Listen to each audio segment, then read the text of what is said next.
अस्सलाम वालेकुम। माशाअल्लाह, अल्लाह ताला आप लोग को बहुत खुशियाँ अता करे। आज ईद मिलादुन्नबी का दिन है, रहमतों का दिन है। अल्लाह ताला आप लोग की ज़िंदगी में रहमतें नसीब करे, खुशियाँ नसीब करे। तो आज हम बात करते हैं खुशी और सुकून कैसे मिलता है। खुशी और सुकून क्या है और कैसे मिलता है, और खुशी किसको कहते हैं, सुकून किसको कहते हैं। ये सब्जेक्ट मेरे दिमाग में था आज, तो मैं बोला आज आप लोग से यही डिस्कस कर लूँ।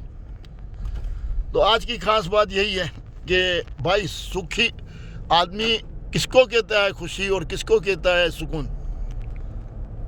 तो मेरी नज़र में जो मैंने ज़िंदगी गुजारी उसके अंदर में कैसे मुझे सुकून मिला और कैसे मुझे खुशी मिली, इसके तजर्बे के मुताबिक, और मैंने अपने दोस्तों को भी देखा। मतलब इंसान अलग अलग मुख्तलिफ होते हैं। कुछ लोग मुख्तलिफ तरीके से खुशी महसूस करते हैं और हर एक का खुशी का मयार थोड़ा अलग भी होता है। कुछ खुशी ऐसी होती है जो सबके लिए होती है और कुछ खुशी ऐसी होती है जो सबके लिए नहीं होती। किसी के लिए होती है, किसी को वो खुशी नहीं मिलती वो बात से। तो इंसान का ये डिफरेंट याद रखना। हर इंसान को यानी कि खुशी ऐसी है जो हर इंसान को वो खुशी समझ में नहीं आती। हर इंसान ये अपने मयार की खुशी ढूंढता है। कुछ लोग ऐसे हैं कि मैंने बहुत पैसा कमा लिया, बड़ी गाड़ी ले ली, बड़ा बंगला ले लिया, हाँ, क्लबों में गया, बहुत ऐशो याशी की, पूरी दुनिया घुमा, वो उसकी खुशी है। ठीक है, अब उसका मयार है ये खुशी का, सही है। अब ऐसे भी लोग हैं जो कहते हैं यार मैं मतलब ज़्यादा हज करूं, ज़्यादा उम्रे करूं, और मतलब वो ऐसी महफिलों में बैठूं जहाँ मिलाद शरीफ हो, वहाँ पे मतलब वो माहौल हो, दिन की बातें हो, उसके अंदर में उसको खुशी मिलती है। वो हज करता रहता है, उम्रा करता रहता है और इसी चीज़ में उसको खुशी मिलती है। अब दोनों का मयार अलग अलग हो गया। उसको बोरिंग होगी जो अय्याशी करने वाला है। अगर हज की बात आएगी, उम्रे की बात आएगी तो उसको बोरिंग होगी। और अगर घूमने फिरने की बात आएगी, मज़ा लेने की बात आएगी, तो जो हज पढ़ता है, उम्रा करता है, बोलो नहीं यार मैं तो उम्रा कर लूँगा, हज कर लूँगा, मुझे उसमें खुशी मिल जाती है, मुझे कहीं जाने की ज़रूरत नहीं है। तो दो टाइप की ये खुशी हो गई। ये तो हो गई बड़े लोगों की खुशी। ठीक है, अभी हम लोग मीडियम क्लास हैं और लो क्लास हैं।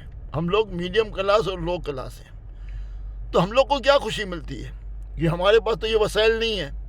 ठीक है, अच्छा, हम में से बहुत लोगों का टारगेट होगा।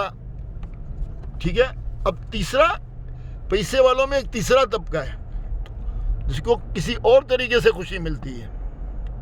पता है वो खुशी कैसे मिलती है उनको खुशी मिलती है पैसा कमाने से ज़्यादा कमाने से, ज़्यादा से ज़्यादा बैंक बैलेंस में इजाफा करने से और नोटें गिनने से। ये तीसरा तबका है। और आखिरी तबका है चौथा, जो खुद की ज़िंदगी को सादगी में गुजारता है, नोटों से प्यार नहीं करता है लेकिन कमाता बहुत अच्छा है, और जो इसकी खुशी ये होती है कि मैं लोगों में खुशियाँ बांटूं, दूसरों के काम आऊं, रोते हुए चेहरे पे मुस्कुराहट ले आऊं, तो वो खुशी होती है। और उसको सुकून भी मिलता है उसमें। उसको समझ में आता है कि ये काम में मुझे बहुत मज़ा भी आता है, खुशी भी मिलती है और सुकून भी मिलता है। अफकोर्स वो इबादत भी करता है अपने हिसाब किताब की लिमिट में, और घूमने फिरने में जाता है एक लिमिट में। मतलब वो बहुत ज़्यादा नहीं, एक सिर्फ बच्चों को लेके गया, भाइयों के साथ चला गया कोई अच्छी जगह देखने के लिए, एक लिमिट होती है। उसके ऊपर ज़्यादा खर्चा नहीं करता। उसका ज़्यादा खर्चा होता है अपने गरीब लोगों के साथ ताउन करने में। ज़्यादा से ज़्यादा एक मीडियम सा घर है, इसका कारोबार बहुत अच्छा है, स्टाफ भी ज़्यादा हैं, और अपने लोगों को, स्टाफ को भी खुश करता है और गरीबों में भी खुशियाँ बांटता है। तो ये चौथा तबका है, लेकिन ये तबका बहुत कम है हमारी सोसाइटी में। ये तबका बहुत कम है। तो ये चौथा तबका मेरी नज़र में बहुत अच्छा है, जिसको सही मानों में खुशी भी मिलती है, सही मानों में सुकून भी मिलता है और हकीकत तो ये है कि दुनिया में खुशी देने से ज़्यादा सुकून किसी में नहीं है। दूसरों को खुशी देने से ज़्यादा खुद को खुशी मिलती है, ये किसी में नहीं है और किसी चीज़ में है ही नहीं। आप कुछ भी कर लो मगर इससे अच्छी खुशी कहीं भी नहीं मिलती। ये मेरी लाइफ के तजर्बे की मैं बात बता रहा हूँ। तो याद रखो दोस्तों, खुशियाँ बांटने से खुशी मिलती है।